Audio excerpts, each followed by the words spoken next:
আসসালামু আলাইকুম। আমাদের মশাখালী ফেসবুক পেজ এবং ইউটিউব চ্যানেল থেকে সবাইকে স্বাগতম জানাচ্ছি। আজকে আমরা চলে এসেছি মশাখালী বহুমুখী উচ্চ বিদ্যালয় এবং মশাখালী বালিকা উচ্চ বিদ্যালয় এবং মশাখালী সরকারি প্রাথমিক বিদ্যালয়ের প্রাঙ্গণে।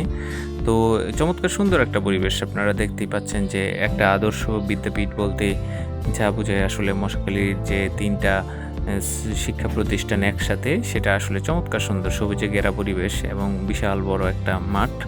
যদিও এখন বৃষ্টি বা বর্ষাকাল, তো এই জন্য হয়তো অনেক বেশি পানি জমে আছে মাঠে, কিন্তু চমৎকার সুন্দর একটা দৃশ্য আসলে এখানে। তো ও খুবই নান্দনিক। এখন আধুনিক ভবন হওয়ার কারণে আসলে খুবই সুন্দর লাগে। তো অনেকের রিকোয়েস্ট ছিল যে আমরা আসলে যাতে মশাখালী বহুমুখী উচ্চ বিদ্যালয়, মশাখালী বালিকা উচ্চ বিদ্যালয় বা তার মশাখালী সরকারি প্রাথমিক বিদ্যালয়ের যে দৃশ্য সেটা আসলে দেখানো। তো আজকে আমরা সেটা দেখানোর চেষ্টা করলাম। আশা করছি আপনারা অনেক বেশি উপভোগ করবেন। তো আপনারা উপভোগ করতে থাকেন। চমৎকার সুন্দর কিছু ড্রোন ফুটেজ আপনাদের সামনে তুলে ধরার চেষ্টা করেছি। তো খুবই সুন্দর, খুবই চমৎকার, খুবই ভালো লাগলো। তো আমাদের ফেসবুক পেজের সাথেই থাকবেন এবং আমাদের ইউটিউব চ্যানেলটাকে সাবস্ক্রাইব করে দেবেন।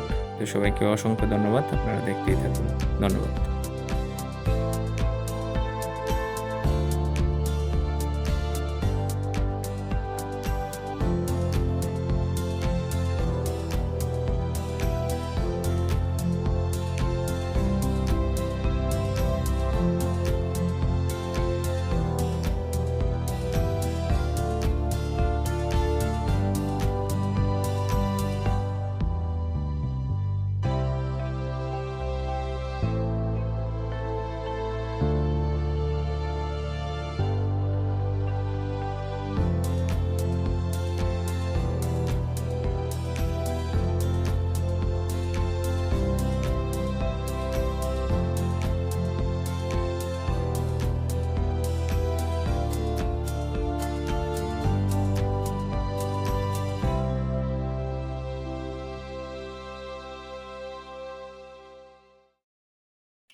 তো চমৎকার সুন্দর কিছু ফুটেজ আপনাদেরকে দেখানোর চেষ্টা করলাম। খুবই চমৎকার, আশপাশের পরিবেশটা অনেক বেশি সবুজে ঘেরা। এবং মশাখালী উচ্চ বিদ্যালয় আপনারা জানেন যে 1949 সালে প্রতিষ্ঠিত।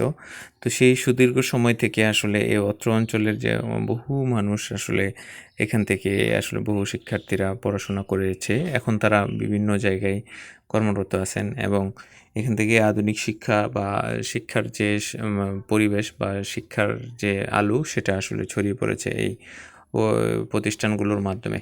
তো ছেলেদের জন্য এবং মেয়েদের জন্য যে স্কুল এবং হচ্ছে সরকারি প্রাথমিক বিদ্যালয়, ৩টা মিলে আসলে চমৎকার সুন্দর একটা পরিবেশ আসলে আমরা দেখতে দেখতেই আমরা আসলে শেষ প্রান্তে চলে এসেছি।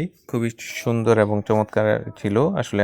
এখন বিদ্যাপীঠগুলো অত্যাধুনিক হওয়ার কারণে খুবই নান্দনিক এবং খুবই চমৎকার হয়। তো আশা করছি আপনারা দেখেই থাকবেন এবং যারা যারা না দেখছেন তারা চলে আসবেন। তো সবাইকে ধন্যবাদ। সবাই ভালো থাকবেন। আসসালামু আলাইকুম।